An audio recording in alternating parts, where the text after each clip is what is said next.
haddana ma aho haddii yani maxkamadda sida u dhaqsiyaa badan cadaalad laga waayo waxa la iskugu fadhiyaa waa fahmi kartiin kulay taba waxa la iskugu fadhiyaa waa fahmi kartiin walba xaniyihiisa koraya ya waa qaadanayna diyaar aqnaqna waa hadii cadaalad jirto maya haddii yani anaga cadayna qanacsana qof milcida lagama toogto moogtaa qof ina cadayn ku haysato uu dhaartaan uu dhaaranay aamin ninkii dhaartay ninkii aamin waaya ka daran moogdo wiilkan dhaaro ku qanacsiya maxaa ugu dambayso oo sara haday xukun dil rido maxaa idin qorshaysan markaas wixii noo qorshaysan waa la soo shirtageenay assalaamu calaykum waraxmatullaahi wabarakaatuh daawada ku soo dhawaada channelkeena fadlan haddaan nagu cusub tahay channelka subscribe saar haddaa hore noo joogto kuma santahay la sii joogitaankaaga videoga like saar lana share garay asxaabtaada maxkamadda racfaanka ayaa dil toogasho ku xukuntay Sayid Cali oo ku eedeysnaa xaaskiisa inuu gubay xaaskiisa uur leh kadib markii cadeen ay ka heshay dhakhtarkii oo la tacaalayay gabadhaasi oo dhimatay Allah u naxariistee uu sheegay in 90% jirkeedii uu gubtay una dhimatay gubniinkaasi ama dabkaasi ugu dhimatay Sayid Cali qoyskiisa ayaa ka biyadiiday xukunka maxkamadda sheegayna in dil lagu xukumo wiilkooda aysan cadaalad ahayn kana dhawaajiyay in ay maxkamadda sare aadi doonaan nin kitaab jaamac ku mari karana ma jiro nin asoo gubay arkana ma jiro si ilaahi ayado xaas iyo ninkeeda guriga deganaa marqaatiyaasha u baahantiin maxay yihiin marqaati loo baahan yahay maxaa qof inuu asaga inuu gubay arko ku cadeynaay qofka meel cilaa mar iska dilaa macna kaligood guriga deganaayeen qof la deganeed ma lahan waa la degnaa maxaa guriga dadka guriga ilmaha ku nool asaga ku nool ilaahi wuxuu la ogyahay uu ku dhaaranay inaysan xaaskiis inuu gubo u qasdin gurigiisa u qasdi inuu gubto waaye markay ku baahdishay ya ma ku qanacsan xukunkaas wax ka jira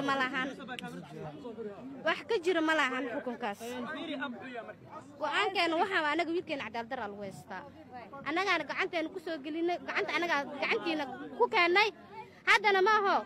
haddii yani maxkamadda sida u dhaqsiyaa badan cadaalad laga waayo waxa la iskugu fadhiyaa waa fahmi kartiin kulay taba waxa la iskugu fadhiyaa waa fahmi kartiin walba xaniyihiisa koraya ya waa qaadanayna diyaar aqnaqna waa hadii cadaalad jirto maya haddii yani anaga cadayna qanacsana qof milcida lagama toogto moogtaa qof ina cadayn ku haysato uu dhaartaan uu dhaaranay aamin ninkii dhaartay ninkii aamin waaya ka daran moogdo wiilkan dhaaro ku qanacsiya maxaa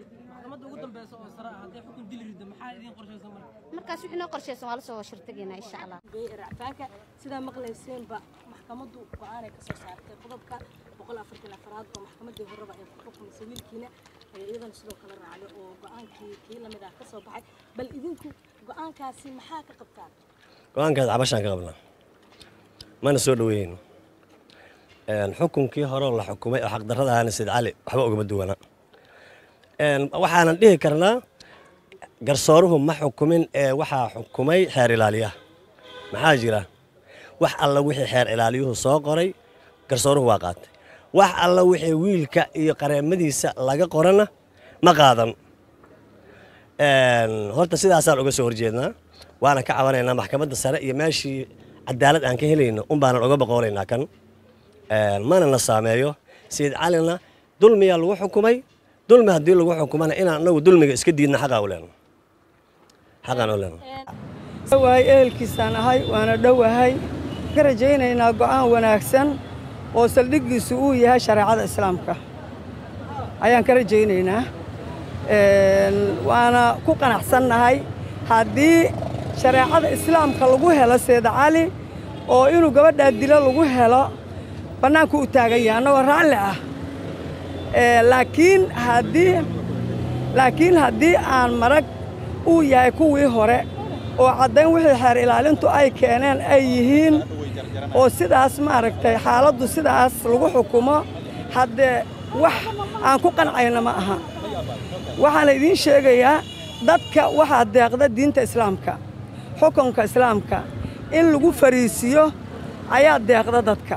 qof walbana xuduud xira waxaa ah diinta islaamka qof walba xuduud xira waxaa ah diinta islaamka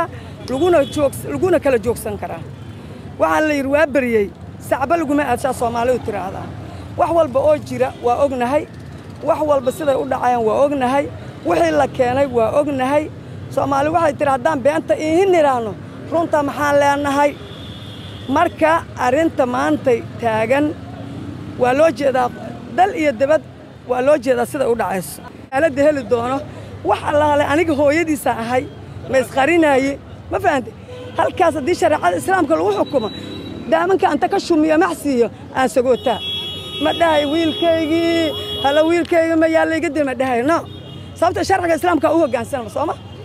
marka waxaan idiin sheegaa walaalayaalow